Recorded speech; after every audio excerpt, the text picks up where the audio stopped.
ತಿಳಿಸ್ತೀವಿ.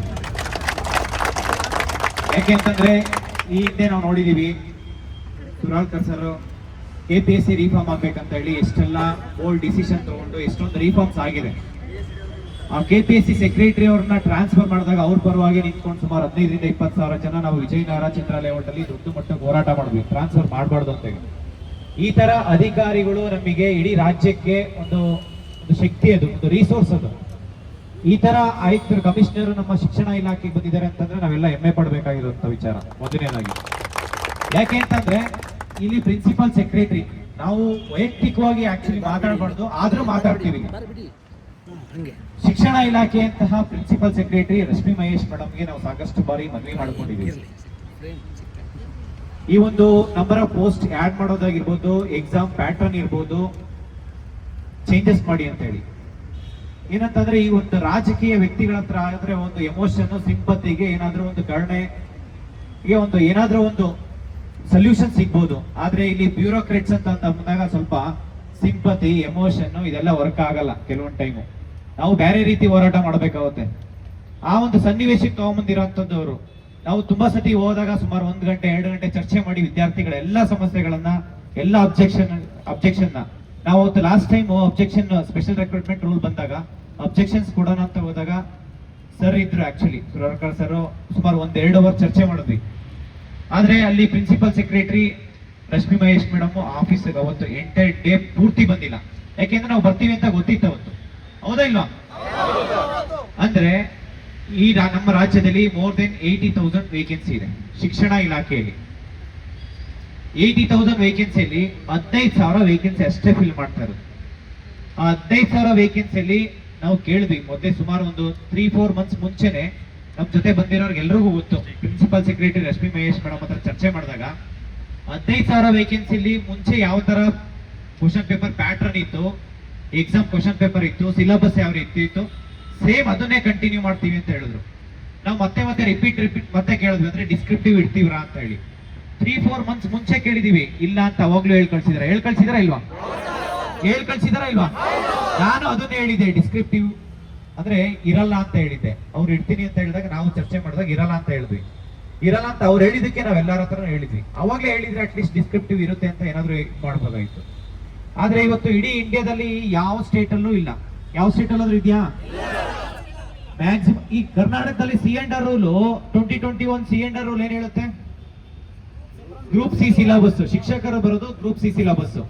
2 paper ಇರುತ್ತೆ, ಒಂದು GK paper ಇರುತ್ತೆ, ಒಂದು ಸ್ಪೆಸಿಫಿಕ್ ಪೇಪರ್ ಇರುತ್ತೆ. 2 ಪೇಪರ್ 200 ಮಾರ್ಕ್ಸ್ ಆಬ್ಜೆಕ್ಟಿವ್. 2 ಪೇಪರ್ ಇಟ್ಟು ಎಕ್ಸಾಮ್ಸ್ ಕಂಡಕ್ಟ್ ಮಾಡಿದ್ರೆ ವಿತಿನ್ 3-4 ಮಂತ್ಸ್ ಅಲ್ಲಿ ಎಲ್ಲಾ ಪ್ರೋಸೆಸ್ ಕಂಪ್ಲೀಟ್ ಆಗುತ್ತೆ. 200 ಮಾರ್ಕ್ಸ್ ಸಡನ್ ಆಗ ಡಿಸ್ಕ್ರಿಪ್ಟಿವ್ ಇಟ್ರೆ ಎಕ್ಸಾಮ್ ಬರೆಯಕ್ಕಾಗುತ್ತಾ? ನೀವೇನಾದ್ರೂ IAS IPS ಎಕ್ಸಾಮ್ಸ್ ಅಂದ್ರೆ ಕ್ವಾಲಿಫೈಡ್ ಮಾಡ್ತಾ ಇದೀರಾ? ಇಲ್ಲ ಏನೋ group A group B exams? ಅದು ಇಲ್ಲ, ಗ್ರೂಪ್ C ಸಿಲೆಬಸ್ ಎಕ್ಸಾಮ್ಸ್. ನಾವು ಪ್ಯಾಟರ್ನ್ ಏನಿತ್ತು ಓಲ್ಡ್ ಪ್ಯಾಟರ್ನ್ ಅದನ್ನೇ ಕಂಟಿನ್ಯೂ ಮಾಡಿ ಅಂತ ಹೇಳ್ಬಿಟ್ಟು ಮನವಿ ಮಾಡ್ಕೊಂಡಿದೀವಿ. ಅದನ್ನ ಅವ್ರು ಅಕ್ಸೆಪ್ಟ್ ಮಾಡಿಲ್ಲ, ಅದಕ್ಕೋಸ್ಕರ ಈ ಹೋರಾಟ ಮಾಡ್ತಾ ಇರೋಂಥದ್ದು, ಹೌದಾ ಇಲ್ಲ? 2ನೇದು BCom ಅವರಿಗೆ B.Ed ಮಾಡೋದಕ್ಕೆ ಅವಕಾಶ ಇದೆ, TET ಮಾಡೋದಕ್ಕೆ ಅವಕಾಶ ಇದೆ, CET ಅವಕಾಶ ಕೋರ್ಟ್ ಆರ್ಡರ್ ಇದೆ, ಅದನ್ನ ಇಂಪ್ಲಿಮೆಂಟ್ ಮಾಡಿ ಅಂತ ಹೇಳ್ಬಿಟ್ಟು ಮಲ್ಟಿಪಲ್ ಟೈಮ್ಸ್ ಕೇಳಿದ್ರು ನಾವು ಅದನ್ನ ಚಾಲೆಂಜ್ ಮಾಡ್ತೀವಿ ಅಂತ ಹೇಳ್ತಿದ್ದಾರೆ ಇಲಾಖೆಯಿಂದ. ಇಲ್ಲಿ ಸುಮಾರು 7,000 ಜನ TET ಕ್ವಾಲಿಫೈಡ್ ಆಗಿರೋರು ಇದಾರ ಇಲ್ವಾ? 7,000 ಜನಕ್ಕೆ ಅನ್ಯಾಯ ಆಗುತ್ತಾ ಇಲ್ವಾ? ಈಗ ಅದಾದ್ಮೇಲೆ primary school teachers as per 371J ಪ್ರಕಾರ number of vacancy up to 80% fill ಮಾಡೋದಕ್ಕೆ FD ಇಂದ ಅಪ್ರೂವಲೇ ಬೇಕಿಲ್ಲ.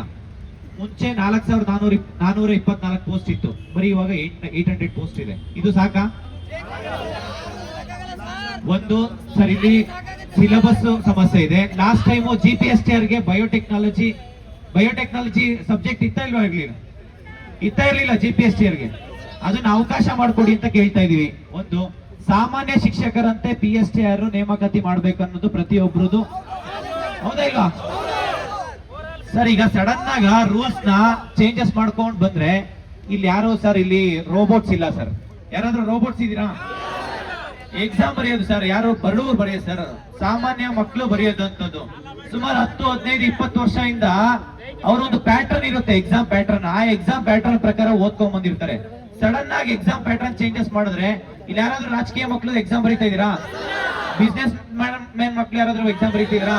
ಇಲ್ಲಾಂದ್ರೆ ನಿಮ್ಗೆ ಏನಾದ್ರು ಒಂದ್ 2 ಲಕ್ಷ ಸ್ಯಾಲ್ರಿ ಬರುತ್ತೆ ತಿಂಗಳಿಗೆ, ಯಾರ್ಯಾರು ಎಕ್ಸಾಮ್ ಬರೀತಿದ್ರಾ? ಸರ್ ಇವರಿಗೆ ಅತಿಥಿ ಶಿಕ್ಷಕರ ನೇಮಕಾತಿ ಅಂದ್ರೆ ಈಗ ಸುಮಾರು 50-60 ಸಾವಿರ ವೇಕೆನ್ಸಿ ಅತಿಥಿ ಶಿಕ್ಷಕರಾಗಿ ನೇಮಕಾತಿ ಮಾಡ್ಕೊಂತ ಇದ್ರು ಸರ್ ಸರ್ಕಾರ. ಎಷ್ಟು ಇದೆ ಸರ್ ಸ್ಯಾಲ್ರಿ? 10-15 ಸಾವಿರ ಸ್ಯಾಲ್ರಿ ಇದೆ. ಪರ್ಮನೆಂಟ್ 12 ಸಾವಿರಕ್ಕಿಂತ ಜಾಸ್ತಿ ಸ್ಯಾಲ್ರಿ ಇಲ್ಲ. ನಾವು ಏನ್ ಕೇಳ್ತಾ ಇದೀವಿ ಸರ್, 15 ಸಾವಿರ ಪೋಸ್ಟ್ ಅಲ್ಲಿ ಡಿಸ್ಕ್ರಿಪ್ಟಿವ್ ತೆಗಿಬೇಕು, ಮತ್ತೆ ಇನ್ನೂ ಒಂದು 15-20 ಸಾವಿರ ಪೋಸ್ಟ್ ಆಡ್ ಮಾಡಿ. 80 ಸಾವಿರ ಖಾಲಿ ಇದೆ, 40 ಸಾವಿರ ಪೋಸ್ಟ್ ತನಕ ನೀವು ಅಪ್ರೂವಲ್ ಮಾಡ್ಬೋದು. ಆಗಲ್ಲ ಅಂತಲ್ಲ ಸರ್. ಸಂಗೀತದ ಟೀಚರ್ಸ್ ಬ್ಲೈಂಡ್ ಸುಮಾರು ಒಂದು 20 ಟೈಮ್ಸ್ ಬಂದು ಮನವಿ ಕೊಟ್ಟಿದೀವಿ ಸರ್. ಅವ್ರು ನೋಡಿದ್ರೆ ನಿಜವಾಗ್ಲೂ ನಮ್ಗೆ ಕಣ್ಣಲ್ಲಿ ನೀರು ಬರುತ್ತೆ ಸರ್. ಈ ಚಿತ್ರಕಲಾ ಟೀಚರ್ಸ್ ಮಾಡಿ, ಹಿಂದಿ ಟೀಚರ್ಸ್ ಮಾಡಿ, ಕನ್ನಡ ಟೀಚರ್ಸ್ ಆಡ್ ಮಾಡಿ ಅಂತ ಹೇಳಿ. ಮರಾಠಿ ಟೀಚರ್ಸ್ ಇಲ್ಲ, ಮ್ಯಾಥ್ಸ್ ಟೀಚರ್ಸ್ ಇಲ್ಲ ಸರ್. 15 ಸಾವಿರ ಪೋಸ್ಟ್ ಅಲ್ಲಿ ಫಿಸಿಕಲ್ ಟೀಚರ್ಸ್ ಅಂತೂ 44 ಪೋಸ್ಟ್ ಇದೆ ಸರ್. 20 ವರ್ಷದಿಂದ 44 ಪೋಸ್ಟ್ ಸರ್. ಈಗ ದಯವಿಟ್ಟು ಇದನ್ನ ಈ ಒಂದು ಏನೋ ಒಂದು ಸಮಸ್ಯೆಗಳಿದಾವೆ, ಅದು ಮೆಜಾರಿಟಿ ಆಲ್ಮೋಸ್ಟ್ ಅಪ್ ಟು 80% ನಿಮ್ ಕಡೆಯಿಂದ ಸಾಲ್ವ್ ಆಗಿರುವಂತದ್ದು. ಯಾಕೆಂತಂದ್ರೆ ಒಂದ್ ನಿಮಿಷ, ಒಂದು ಸ್ಪೆಷಲ್ ರಿಕ್ರೂಟ್ಮೆಂಟ್ ರೂಲ್ ಅಂತ ಏನ್ ತಗೊಂಬಂದಿದ್ದೀರಾ, ಅಬ್ಜೆಕ್ಷನ್ ಬರ್ಲಿ, ಅಬ್ಜೆಕ್ಷನ್ ಎಷ್ಟು ಬಂದಿದ್ದಾರೆ ಅದ್ರ ಮೇಲೆ ನಾವು ಮೆಜಾರಿಟಿ ಡಿಸೈಡ್ ಮಾಡ್ತೀವಿ ಅಂತಂದ್ರೆ, ಇಲ್ಲಿ ಯಾರು ಶ್ರೀಮಂತರ ಮಕ್ಳಿಲ್ಲ ಸರ್. ಒಂದು ಅಬ್ಜೆಕ್ಷನ್ ಹಾಕೋದಕ್ಕೆ 19 ರೂಪೀಸ್ ಪೋಸ್ಟ್ ಆಫೀಸ್ ಕೂತ್ರು ಅಬ್ಜೆಕ್ಷನ್ ಹಾಕ್ಬೇಕಂದ್ರೆ 19 ರೂಪಾಯಿ ಪ್ಲಸ್ GST ಪೇ ಮಾಡಬೇಕು. ಅದು ಏನೋ ಬರೀ 1 or 2 ಪೇಜಸ್ ಇತ್ತಂದ್ರೆ, ಸ್ವಲ್ಪ ಜಾಸ್ತಿ ಅಡಿಷನಲ್ ಡಾಕ್ಯುಮೆಂಟ್ಸ್ ಏನಾದ್ರು ಸೇರಿಸ್ತೀವಿ ಅಂತಂದ್ರೆ 45 ರೂಪೀಸ್ ಪ್ಲಸ್ GST ಪೇ ಮಾಡಬೇಕು. ಹೌದಾ ಇಲ್ವಾ ಸರ್? ಅದ್ರಲ್ಲಿ ಎಷ್ಟು ಅಂತ ನಾವು ಪೋಸ್ಟ್ ಆಫೀಸ್ಗೆ ದುಡ್ಡು ಕಟ್ಟಬೇಕು. ನೀವ್ ಹೇಳ್ಬಿಡಿ ಸರ್, ಇಷ್ಟೇ ಅಬ್ಜೆಕ್ಷನ್ ಹಾಕಿದ್ರೆ ನಾವ್ ಈ ರೀತಿ ರೂಲ್ ಮಾಡ್ತೀವಿ ಅಂತ ಹೇಳ್ಬಿಡಿ. ಅಷ್ಟೇ ಅಬ್ಜೆಕ್ಷನ್ ಹಾಕೋ ತನಕ ನಾವ್ ಇಲ್ಲಿಂದ ಎದ್ದು ಹೋಗಲ್ಲ. ಒಂದು ಅಬ್ಜೆಕ್ಷನ್ ಇಷ್ಟು ಬರಬೇಕು, ಆಮೇಲೆ ನಾವ್ ಈ ಸಮಸ್ಯೆ ಬಗೆಹರಿಸ್ತೀವಿ ಅಂತ ಹೇಳ್ಬಿಡಿ. ಇಲ್ಲ ಅಂತಂದ್ರೆ ಈ ಸಮಸ್ಯೆ ಮುಂಚೆ ಹೆಂಗಿತ್ತೋ ಅದೇ ರೀತಿ ನಾವು ಎಕ್ಸಾಮ್ಸ್ ಕಂಡಕ್ಟ್ ಮಾಡ್ತೀವಿ ಅಂತ ಹೇಳಿ. ಅಲ್ಲಿ ತನಕ ಈ ಹೋರಾಟ ಯಾವುದೇ ಕಾರಣಕ್ಕೂ ಕೈ ಬಿಡೋಂತದ್ದಲ್ಲ ಸರ್. ನೋಡಿ ಸರ್, ಅವರು ಸಂಗೀತ ಟೀಚರ್ಸ್ ಸುಮಾರು 10-15 ವರ್ಷದಿಂದ ಸಂಗೀತ ಟೀಚರ್ಸೇ ಕರೆದಿಲ್ಲ. ಅವ್ರು ಇಲ್ಲಿ ಬಂದು ಇಲ್ಲಿ ಗಿಟಾರ್ ಬಾರ್ಸನ್ ಕೂತ್ಕೊಂಡ ಸಮಸ್ಯೆ, ಹಾರ್ಮೋನಿ ಬಾರ್ಸಂತ ಸಮಸ್ಯೆ ಬಂದಿದೆ. ನೋಡಿ ಸರ್, ಚಿತ್ರಕಲೆ ಅವ್ರ ಚಿತ್ರ ಬಿಡಿಸ್ಕೊಂಡು ಅವರೆಲ್ಲ ಮೆಜಾರಿಟಿ ಬ್ಲೈಂಡ್ಸ್ ಇದಾರೆ ಸರ್.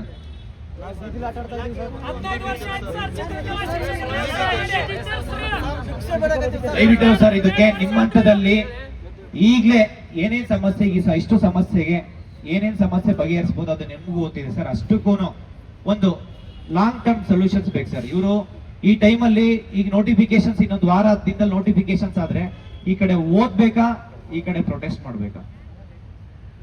ನೀವ್ ಹೇಳಿ ಸರ್. 2-3 ಮಂತ್ಸ್ ಅಲ್ಲಿ ಸಿಲೆಬಸ್ ಕಂಪ್ಲೀಟ್ ಮಾಡ್ಕೊಂಡು ಓದೋ ಟೈಮಲ್ಲಿ ಪ್ರೊಟೆಸ್ಟ್ ಮಾಡ್ಕೊಂತ ಇದಾರಂತಂದ್ರೆ ನಮ್ಮ ಶಿಕ್ಷಣ ವ್ಯವಸ್ಥೆ ಎಲ್ಲಿದೆ, ನಾವೆಲ್ಲಿದ್ದೀವಿ?